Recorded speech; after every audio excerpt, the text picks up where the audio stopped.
बातें करते हम खेतों की और उसके रखवाली की। हम बीजों की बातें करते उत्तम जल संसाधन की। हम तकनीकी बातें करते फसलों के उत्पादन की। हर किसान का सपना सच हो जीवन सुखद बनाने को। गाँव-गाँव के हर आंगन का प्यारा सा ये दर्शन।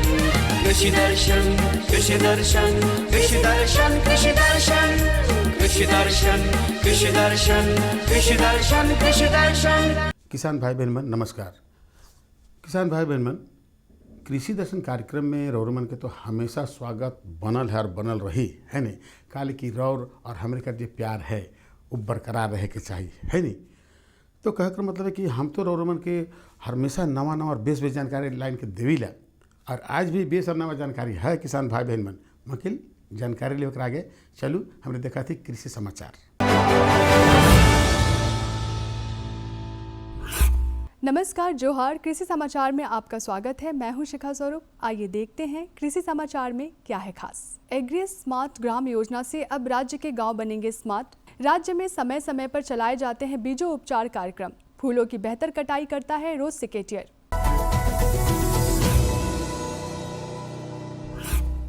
एग्री स्मार्ट ग्राम योजना से झारखंड के गांवों को स्मार्ट बनाने की योजना है। इस योजना के तहत पहले चरण में राज्य के 100 गांवों का चयन कर उसका निरीक्षण कर अन्य योजनाओं के साथ जोड़कर कार्य करते हुए इन गांवों का समग्र विकास करने की योजना है।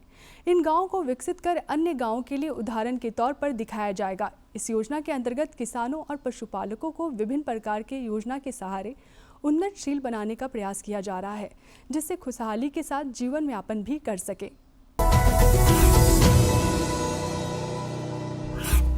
गुणवत्तापूर्ण अनाज हमें तभी प्राप्त हो सकता है जब फसल रोग मुक्त और कीट मुक्त हो। रोग मुक्त और कीट मुक्त फसल प्राप्ति के लिए बीजों उपचार सशक्त माध्यम है। कृषि विभाग झारखंड समय समय पर राज्य के विभिन्न जिलों में बीजों उपचार कार्यक्रम चलाती है, जिसके अंतर्गत किसानों को बीजों उपचार करने की तरीके बताने के साथ साथ दवाइयाँ भी मुहैया कराई जाती है। राज्य के कृषक इन कार्यक्रम द्वारा लाभान्वित हो सकते हैं। किसान भाइयों, समय आ गया है गर्मा फसल लगाने का। इस समय अन्य सब्जियों के साथ खीरा हमारे यहाँ प्रमुखता से लगाई जाती है। जो किसान खीरा लगाना चाहते हैं वो बेहतर उत्पादन के लिए स्वर्ण शीतल, स्वर्ण पूर्णा, स्वर्ण अगेती नामक खीरे का प्रभेद लगाएं। निश्चित तौर पर इन्हें लाभ होगा। मटर की फसल इन दिनों चूर्णलासित रोग यानी पाउडरी मिल्ड्यू के प्रकोप की संभावना रहती है, जिससे मटर के पौधों में सफेद चूर्ण जैसा लग जाता है, जिससे पौधों की बढ़वार कम हो जाती है और फलन प्रभावित होती है। पाउडरी मिल्ड्यू के अधिक प्रकोप से पत्ते सूख कर झड़ने लगते हैं, जिससे किसान भाइयों को काफी नुकसान उठाना पड़ता है। पाउडरी मिल्ड्यू रोग के नियंत्रण के लिए सल्फर युक्त दवा 3 ग्राम प्रति लीटर पानी के दर से घोलकर बनाकर छिड़काव करना अच्छा होता है। अन्य समस्याओं के लिए कृषि विशेषज्ञ से सलाह अवश्य लें। फूलों की कटाई करनी हो या पौधों की डंठलों की छटाई करनी हो, इन कामों के लिए बेहतर उपकरण है रोज सिकेटियर। आइए जानते हैं इस उपकरण में क्या खूबियां हैं। ये है रोज सिकेटियर। पौधे और फूलों की बेहतर कटिंग के लिए इसका इस्तेमाल किया जाता है। इस उपकरण में तेज एवं जंग रोधी एक ब्लेड लगा होता है, जो फूलों या पौधों के डंठलों को आसानी से काटता है। सबसे खास बात इस उपकरण की यह है कि पौधों के काटे गए हिस्से उसी में फंसे रहते हैं, जिसे आप उचित स्थान पर फेंक सकते हैं।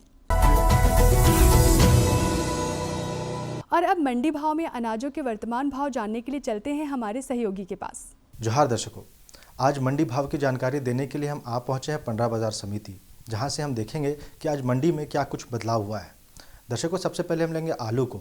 आलू का प्रति क्विंटल दर है 1100 रुपये। दूसरे में हम लेंगे टमाटर को। टमाटर का प्रति क्विंटल दर है 1200 रुपये। फिर हम जाएंगे प्याज की ओर। प्याज का प्रति क्विंटल दर है 2200 रुपये। फिर हम कुछ मीठे की तरफ आते हैं, जिसमें सबसे पहले हम लेंगे चीनी को, जिसका प्रति क्विंटल दर है 4200 रुपये। आखिरी में हम गुड़ का दर बताएंगे, जिसका प्रति क्विंटल दर है 4000 रुपये। दर्शकों, आज के मंडी भाव में बस इतना ही।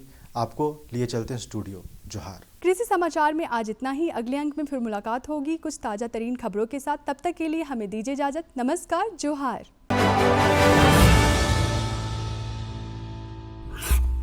किसान भाई बहन मन कृषि समाचार में रोरे मन तकनीक कर बारे में, उपकरण कर बारे में, मौसम कर हाल कर बारे में, मंडी भाव कर बारे में और कृषि संबंधी नवा नवा जानकारी मिलक। एखन बेरा हो जाए एक छोटा सा विराम के।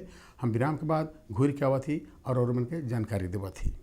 लैंड रिकॉर्ड्स हैं जिन किसानों को इस ड्राइव का हिस्सा होने के लिए बुलाया जाता है, उनसे उनका मोबाइल नंबर लिया जाता है और उनके आधार की स्कैनिंग होती है। लॉगिन के बाद किसान का फोन नंबर और उनका आधार विवरण मोबाइल ऐप पर रिकॉर्ड किया जाएगा। एक बार जब किसान और उनकी भूमि का अधिकारी द्वारा सत्यापन कर लिया जाएगा, तो उससे प्राप्त डेटा संबंधित किसान की सहमति के बाद पीएम किसान सैचुरेशन ड्राइव के अगले स्टेप यानी फार्मर कंसेंट कलेक्शन के लिए उपलब्ध होगा। इस प्रक्रिया को farmer consent collection mobile app संभव बनाएगा। इस ऐप को कृषि विभाग के प्रतिनिधियों के द्वारा डाउनलोड और ऑपरेट किया जाएगा। Farmer consent collector mobile app में राज्य सरकार द्वारा दिए गए यूजर नेम और पासवर्ड के जरिए लॉगिन करना है। ये ऐप सिर्फ इंटरनेट के साथ यानी ऑनलाइन इस्तेमाल किया जा सकता है। कंसेंट कलेक्शन के 2 स्टेप होंगे, आधार इनेबल्ड ई साइन और आधार इनेबल्ड ई केवाईसी। ई साइन के लिए किसानों को किसी भी कागज की जरूरत नहीं है। इसे वो इलेक्ट्रॉनिकली आधार नंबर डालकर कर सकते हैं। इसके बाद ऐप पर किसानों की सारी डिटेल्स जैसे आधार नंबर, किसान का नाम, कंसेंट स्टेटस, गांव का नाम और खाता नंबर आता है।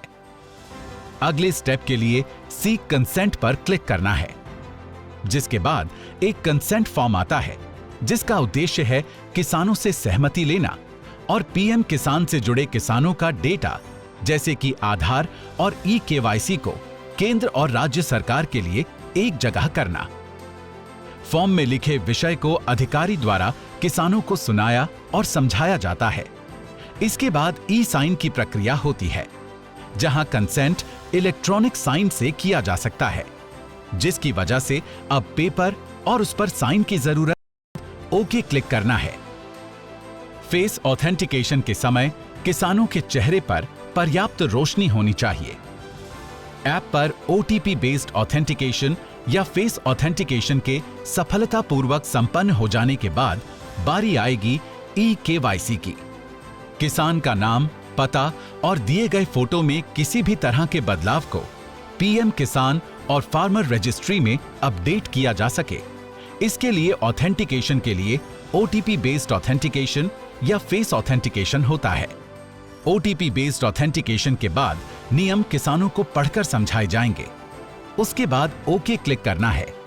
पीएम किसान सैचुरेशन ड्राइव की ये प्रारंभिक प्रक्रिया उन किसानों के घरों में नई उम्मीदों के बीज बोएगी जो अब तक पीएम किसान सम्मान निधि योजना के पात्र होने के बावजूद भी इसका लाभ नहीं ले पा रहे हैं। आइए फिर इस पहल का हिस्सा बने और धरती पर बोएं खुशहाली के बीज।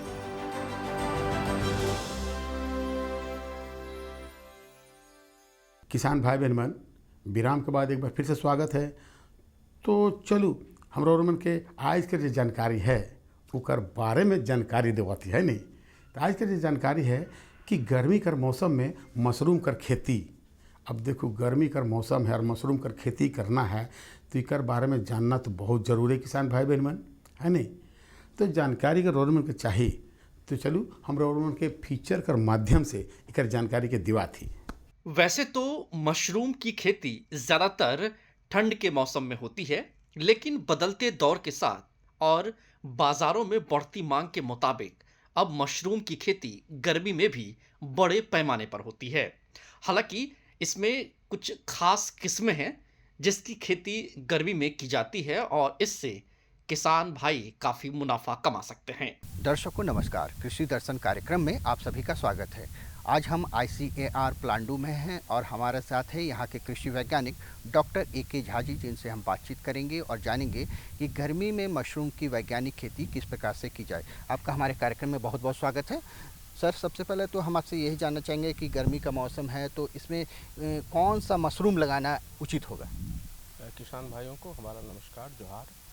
जैसा कि आप सभी समझ पा रहे होंगे कि मशरूम की खेती जो है सो हम खास के झारखंड में सालों भर कर सकते हैं, लेकिन क्या है कि सभी मौसम के हिसाब से अलग अलग सीज़न में अलग अलग मौसम में हम अलग अलग तरह के अलग अलग प्रकार के मशरूम की खेती कर सकते हैं। जहाँ तक अभी आप प्रश्न पूछे कि अभी गर्मी का मौसम चल रहा है, मार्च महीना ख़त्म होने जा रहा है, अप्रैल स्टार्ट हो रहा है, तो इस समय में हम किस तरह से मशरूम की खेती करेंगे और कौन सा मशरूम हम अच्छी तरह से उगा सकते हैं। तो जैसा कि आप सभी पहले से भी जानते होंगे सभी किसान भाई कि गर्मी में अधिक तापमान होने पर एक मिल्की मशरूम जिसको कि हम दुधिया मशरूम कहते हैं, और दुधिया मशरूम की खेती जो है झारखंड में बहुत आसानी से अच्छी तरह से हो सकता है। इसकी खेती के लिए जो है सो हमारे पास जो तापमान है 25 से लेकर के 37 डिग्री टेम्परेचर, अगर घर के अंदर का वातावरण का घर के अंदर का तापमान जो है अगर 37 डिग्री तक भी होता है तो इससे ज़्यादा मशरूम को नुकसान नहीं होगा और हम मिल्की मशरूम दुधिया मशरूम की खेती बहुत आसानी से कर सकते हैं। दुधिया मशरूम की खेती का भी तरीका जैसे कि आप पहले से ढिंगरी मशरूम का खेती करते हैं ठीक उसी तरह से करना है, लेकिन इसमें मिट्टी का आवरण देना, केसिंग जिसको हम लोग बोलते हैं, जैसा कि आप बटन मशरूम में जो कि जाड़े में मशरूम की खेती होती है उसमें जिस तरह से केसिंग करते हैं उसी तरह से इसमें केसिंग करना है।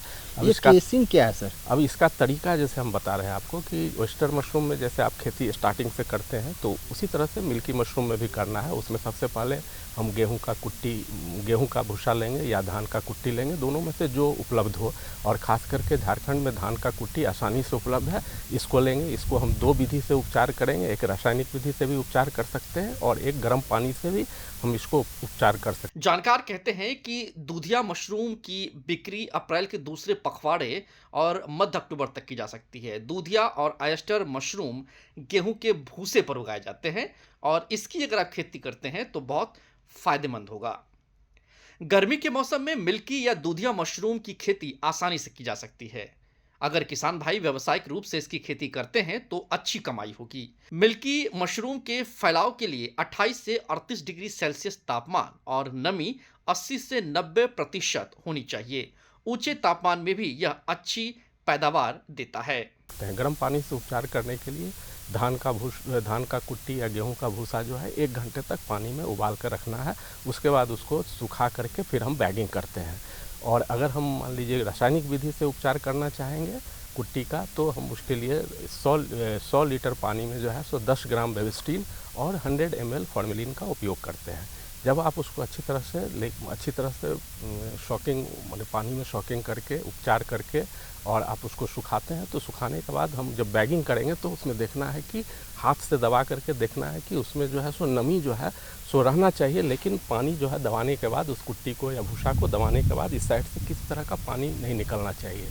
मतलब हाथ आपका भीग जाए और पानी नहीं निकले। कहने का मतलब है कि हम लोग बताते हैं किसान भाइयों को कि उसमें 50 से 55% तक मॉइस्चर होना चाहिए, जिसका पहचान आप इस प्रकार कर सकते हैं। उसके बाद जो है लेयर विधि से जो है 4 लेयर में पीपी बैग जो कि मार्केट में उपलब्ध है, जो कि आप ऑयस्टर मशरूम के लिए करते हैं, मिल्की मशरूम में भी आप 4 लेयर में ऑयस्टर मशरूम की तरह आप बैगिंग कर लेंगे। बैगिंग करने के बाद उसको जैसे ऑयस्टर मशरूम को आप रूम के अंदर रखते हैं, इसको भी रूम के अंदर रखेंगे और उस समय रूम के अंदर अगर 37 डिग्री तक का भी तापमान होगा तो आपको कहीं माइसीलियम का ग्रोथ होने में चाहे कहीं फ्रूटिंग होने में दिक्कत नहीं होगा। जब आप 15 से 20 दिन के बाद उसमें देखेंगे कि पूरा माइसीलियल ग्रोथ हो गया है तब आप केसिंग करेंगे। आप जो प्रश्न पूछे केसिंग क्या है, तो केसिंग मैंने मिट्टी का आवरण चढ़ाना हम कहते हैं, उसको मिट्टी चढ़ाना कहते हैं। उसमें क्या करते हैं कि जैसे पहले क्या करते थे कि दोमट मिट्टी या अगर आपका सब्जी वाला कोई बाग का अच्छा मिट्टी गार्डन सॉइल यह सब सॉइल होने से उसको उपचारित करके हम ऊपर में 2 से 3 सेंटीमीटर का लेयर करते थे। लेकिन अभी क्या है कि मिट्टी आपको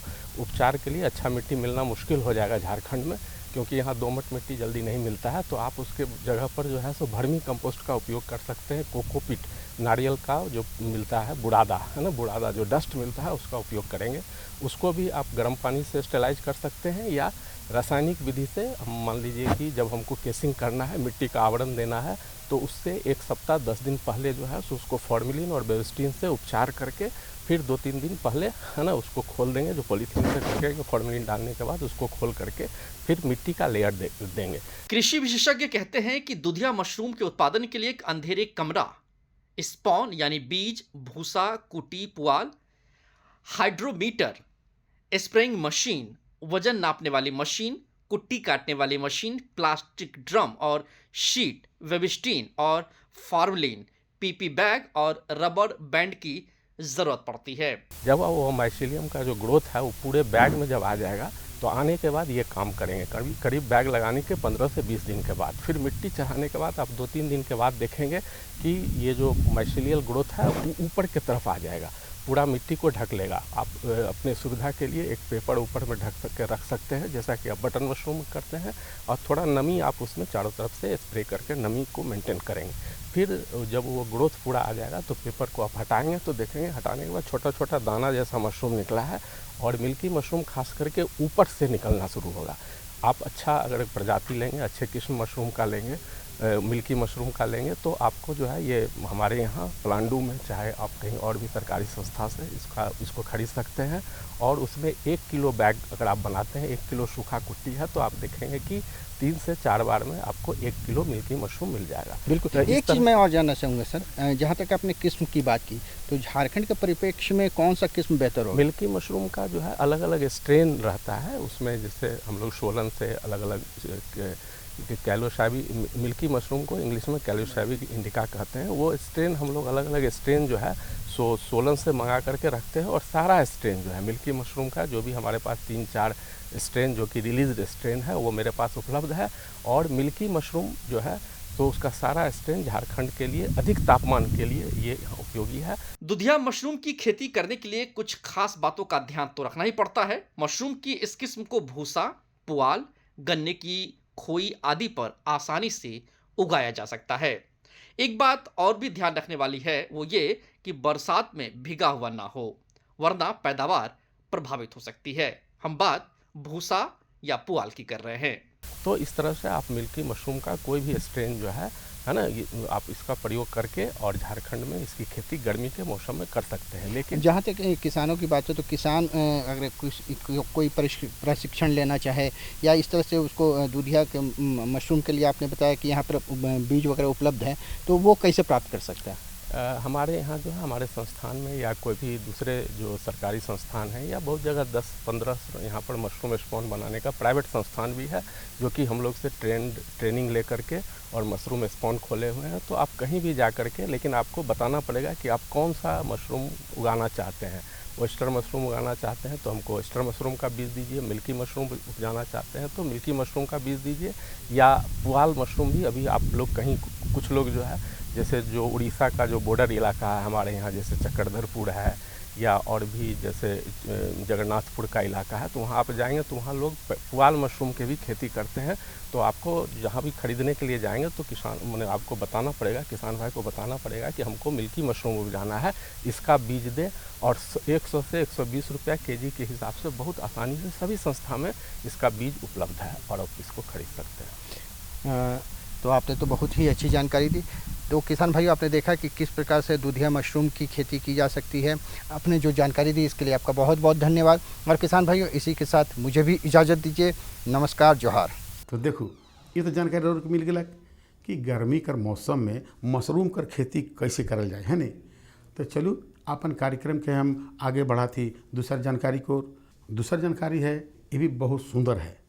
ये जानकारी है कि गर्मा भिंडी कर वैज्ञानिक खेती। अब देखो किसान भाई बहन मन, रोरमन तो भिंडी कर खेती करीला और बढ़िया बेस सुंदर से करीला, है ने। उकर फसल भी रोरमन को बढ़िया मिलेला, आमदनी भी बेस होला। लेकिन गर्मा भिंडी कर वैज्ञानिक खेती के बारे में जानना है तो चलू रोरमन के लेके चला थी हमारे कर जो विशेषज्ञ साहब हैं, उनकर से जानकारी दिवा देवा थी। जोहार, कृषि दर्शन कार्यक्रम में आप सभी दर्शकों का स्वागत है। आज हम आए हुए हैं ICAR पलांडू में, जहां कृषि विशेषज्ञ हमारे साथ पी भावना जी उपस्थित है। आज हम इनसे जानेंगे कि गर्मा भिंडी की वैज्ञानिक खेती के बारे में। और किसान भाइयों, आप लोग, गर्मी का मौसम आ चुका है, सभी किसान भाई सब्जी उपजाने के लिए तत्पर है। तो आज हम इनसे जानने के लिए आप पहुँचे हैं गर्मा भिंडी की वैज्ञानिक खेती के बारे में। सबसे पहले मैडम, दूरदर्शन के कार्यक्रम में आपका स्वागत है। नमस्कार सबको। मैडम, हमारे किसान भाई आपसे ये जानना चाहते हैं कि गर्मा भिंडी की वैज्ञानिक खेती कैसे की जाती है। भिंडी हमारा भारत देश में बहुत जगह उगाया जाता है। जैसे हम लोग देखते हैं इसका सालों भर आपका भिंडी का मार्केट में मिल ही जाता है। तो मेनली इसमें 2 सीज़न हमारा रखते हैं। जैसे बरसाती मौसम में जून जुलाई अगस्त में एक बार इसका रोपाई होता है, और फिर जनवरी से मार्च तक इसका जो सोइंग जो है वो हो जाता है। तो जो जान से मार्च का जो भिंडी है उसको हम लोग समर या ज़ैद का जो भिंडी गर्म सीज़न वाला जो भिंडी है उसको हम मानते हैं। इसमें हमको थोड़ा सावधान रखना है क्योंकि इसमें हम लोग को जो पानी का जो है वो हमको थोड़ा पहले से ही प्लान करना है। हमारा जो सिंचाई का जो व्यवस्था है पहले से ही हमको अगर है तो व्यवस्था है तो उसको हमको ज़रूर, क्योंकि इसमें 4 से 5 दिन आपको अंतराल में सिंचाई देना पड़ता है। गर्मी के कारण आपको 4 से 5 दिन का इंटरवल में आपको सिंचाई देना पड़ता है। और वो जो रिज एंड फरो मेथड जो होता है जो मेड़ बना के हम लोग लगाते हैं उस तरीक़ा से लगाना है। ये जो गर्मी वाला सीज़न का भिंडी का जो स्पेसिंग है 30 इंटू 30 सेंटीमीटर, माने 30 सेंटीमीटर इंटू 30 सेंटीमीटर का दूर में जो मेड़ है 30 सेंटीमीटर का दूर है और आपका जो पौधा के दूर भी 30 सेंटीमीटर रखते हैं। हम भिंडी 2 तरह का है, ओपी है माने जनरल जो बोलता है किस्म, और हाइब्रिड जो है संकर किस्म जो है 2 तरह का आपका अवेलेबल है।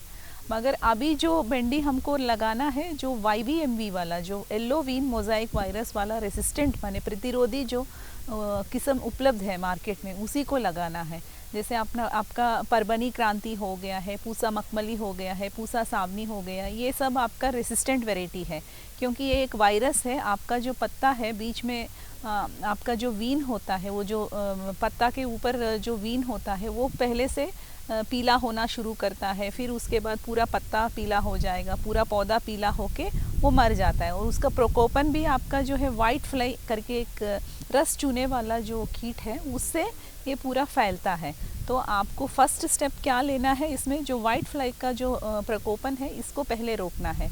तो अगर आप वाइट फ्लाई अपना खेत में देख रहे हैं या अगल बगल का खेत में देख रहे हैं तो आप ज़रूर इसके लिए डाइमिथोएट करके एक दवा आता है, इसको ज़रूर स्प्रे कीजिएगा। और जो भी दवा आप फ्रूट बोरर का दवा भी आप इस्तेमाल कीजिए क्योंकि भिंडी में जो मार्केट वैल्यू है फ्रूट कलर से ही आपका मार्केट वैल्यू रहता है, फ्रूट कलर और फ्रूट शेप से। तो आपका फ्रूट शेप मेंटेन रखना है। अंदर अगर आपका फल छेदक कोई बोरर रहता है तो आपका मार्केट वैल्यू गिर जाता है। तो इसके लिए स्पिनोसाइड करके दवा आता है, वो भी आप स्प्रे कर सकते हैं। आपका जो भिंडी का हार्वेस्टिंग भी आपको हर 2-3 दिन में निकलना पड़ता है, तो आप उसको सावधान रखना है। फ्रेश रहना है, ग्रीन रहना है, थोड़ा नरम रहना है। और इसका साइज़ भी जो बोलते हैं एक्सपोर्ट क्वालिटी के लिए 3 से 5 सेंटीमीटर का लंबाई से ऊपर नहीं जाना है एक्सपोर्ट क्वालिटी के लिए। तो ये सब सावधानी लेंगे तो आपको जो क्वालिटी है प्रोड्यूस का जो समर सीज़न का क्रॉप जो है अच्छा मिलेगा। लेकिन चूँकि हम गर्मा भिंडी की उर्वरक प्रबंधन के बारे में कुछ बताइए मैडम। हाँ, ये जो भिंडी है, भिंडी आपको लगातार एक ही बार नहीं देना है। स्प्लिट डोज में जो भी खाद देंगे स्प्लिट डोज में देंगे। इनिशियल जो प्लाउइंग करेंगे उस टाइम आपको 25 टन प्रति हेक्टेयर आपका जो अच्छा सड़ा हुआ गोबर का तो ज़रूर डालना पड़ेगा खेत तैयारी के टाइम। उसके बाद आपको SSP जो है 300 kg प्रति हेक्टेयर डालना पड़ता है। फिर MOP भी आपको 125 kg डालना पड़ता है। फिर अमोनियम सल्फेट जो है वो भी 300 kg प्रति हेक्टेयर आपको डालना पड़ता है। ये तीनों चीज़ आपको इनिशियल डोज डालना है। उसके बाद आपका जब फ्लेवरिंग शुरू हो जाता है उस टाइम से आप 19 जो पानी में जो घुल जाता है वो उर्वरक जो आपको लेना है। 2-3 बार इसका स्प्रेइंग करना पड़ता है, तब आपका जो क्वालिटी भी अच्छा आएगा। पोटेशियम नाइट्रेट करके वो भी एक है, वो आपका अगर स्प्रे रूप में देंगे तो आपका जो पौधा में जो आता है, आपका जो भिंडी निकलता है उसका क्वालिटी बहुत अच्छा आता है। तो ये पोटेशियम नाइट्रेट लगभग 1% आपको स्प्रे करना पड़ता है। जैसे आपका भिंडी निकलता है उस टाइम स्प्रे करेंगे तो इसका जो क्वालिटी अच्छा रहता है। ये आपको सावधान रखना पड़ता है। और हार्वेस्टिंग आपको ज़्यादा पकने के लिए नहीं छोड़ना चाहिए। 2-3 दिन में आपको भिंडी का हार्वेस्टिंग शुरू करना है। जैसे आप डालेंगे तो 50 से 55 दिन में आपका भिंडी का शुरू हो जाता है, जिस दिन डाले हैं उस दिन से लेकेंगे। और 120 दिन माने 3 महीना में पूरा क्रॉप आपको ख़त्म हो जाएगा। तो आप लगभग 50 दिन से शुरू करेंगे 120 दिन तक, तो 70 डेज़ आपको क्रॉप हर 2-3 दिन अंतराल में आपको निकलना पड़ता है इसमें। मैम हम लोग सिंचाई की बात, पानी की बचत उसमें हो सके, जैसे मैंने पहले बोला है, आप अगर मेड़ बना रहे तो आप मल्चिंग के साथ ड्रिप भी लगा लीजिए, क्योंकि अभी गर्मी का सीज़न है तो इसमें आपको पानी मिलना भी बहुत मुश्किल है। तो आप ड्रिप लगा पाएंगे तो रोज़ 1 घंटा आपको चलाना पड़ेगा। अगर फ्लड इरिगेशन है तो आपको 4 से 5 दिन आप पहले वो बीच का गैप में जो है 4 से 5 दिन में आपको फ्लड इरिगेशन देना है। फ्लड इरिगेशन में आपको बहुत पानी वेस्ट हो जाता है, तो आप इसीलिए सिंचाई गर्मी का सीज़न में आप ज़रूर ड्रिप लगाइएगा। तो दिन में एक बार 1 घंटा चला लीजिए तो बहुत काफ़ी है उसके लिए। तो इससे आपका पानी की भी बचत हो जाता है और वो जो नमी बना के रखना है वो मल्च शीट आपका नमी बना के रखता है, और जो भी आपका पेस्ट और डिसीज़ भी इससे थोड़ा कम होता है आपका। अंत में चलते ऐसे फसल है कि हम झारखंड 6th प्लेस में है, पूरा भारत देश में इसका प्रोडक्शन 6th प्लेस में है, तो हम आगे ही है भिंडी प्रोडक्शन में। तो और सावधानी लेंगे तो जैसे मैंने वैज्ञानिक खेती का जो भी कुछ पॉइंट बताए हैं, कब हार्वेस्ट करना है, क्या स्प्रे करना है, और क्या रोग के लिए हम लोग को येलो वीन मोज़ाइक वायरस के लिए हम लोग को क्या सावधानी लेना है, ये सब फॉलो करेंगे तो हमारा भिंडी भी एक्सपोर्ट क्वालिटी बन जाएगा। उसमें जो आपका जो रकम भी अच्छा मिलेगा। तो ये सब सावधानी को लेके आप वैज्ञानिक खेती से भिंडी का खेती करें और ज़्यादातर आपका जो भिंडी है एक्सपोर्ट क्वालिटी आपको मिल जाएगा। जो येलो वीन मोज़ाइक वायरस होता है वो पत्ता आपका जो वीन होता है बीच में वो जो नाड़ा टाइप होता है ना, उसके ऊपर से आपको पीला होना शुरू हो जाता है और पत्ता पूरा पीला होके और पौधा भी पूरा मर जाता है। तो ये एक वाइट फ्लाई करके एक इंसेक्ट है, उससे ये वायरस आपको स्प्रेड होता है। वायरस अपने आप से नहीं जा पाता है तो वाइट फ्लाई से स्प्रेड होता है। तो पहले वाइट फ्लाई का प्रकोपन हमको कम करना पड़ता है और प्रतिरोधी किस्म जो होता है पूसा परबनी क्रांति, पूसा सावनी, ये सब वैरायटी आपको लगाना चाहिए। तो किसान भाइयों, आपने देखा कि गर्मा भिंडी के वैज्ञानिक खेती के बारे में हमारे कृषि विशेषज्ञ डॉक्टर पी भावना जी ने इतनी अच्छी जानकारी दी। आशा करते हैं इनके बातों का पालन करके आप कृषि क्षेत्र में अधिक से अधिक लाभ प्राप्त करेंगे। मैडम जी, आपने इतनी अच्छी जानकारी देने के लिए आपका धन्यवाद। सबको नमस्कार। किसान भाइयों, अब हमें दीजिए इजाज़त। नमस्कार। तो देखो, आज रौरे मन के दो जानकारी मिलक है नहीं कि गर्मी कर मौसम में मशरूम कर खेती वो भी वैज्ञानिक तरीके से कैसे करल जाए और गर्मा भिंडी कर वैज्ञानिक खेती दुयो बेस है नहीं। तो किसान भाई बहन मन सेले तुम रौरे मन के हमेशा कहिला कि रौठन कोई जानकारी है या हमरे से कोई जानकारी चाहे तो पता के जरूर लिखो। पता है कार्यक्रम कृषि दर्शन द्वारा केंद्र निदेशक दूरदर्शन केंद्र रांची रोड रांची, और पिन कोड संख्या लिखक ना भूला कि लिखना बहुत ज़रूरी है नहीं।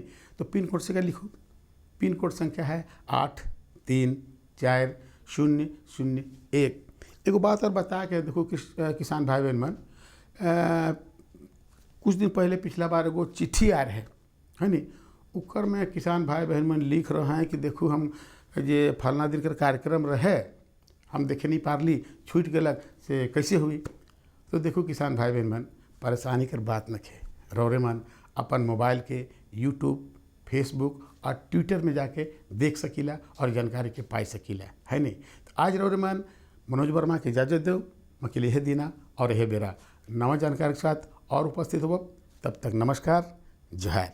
कृषि दर्शन, कृषि दर्शन, कृषि दर्शन, कृषि दर्शन, कृषि दर्शन, कृषि दर्शन, कृषि दर्शन, कृषि दर्शन।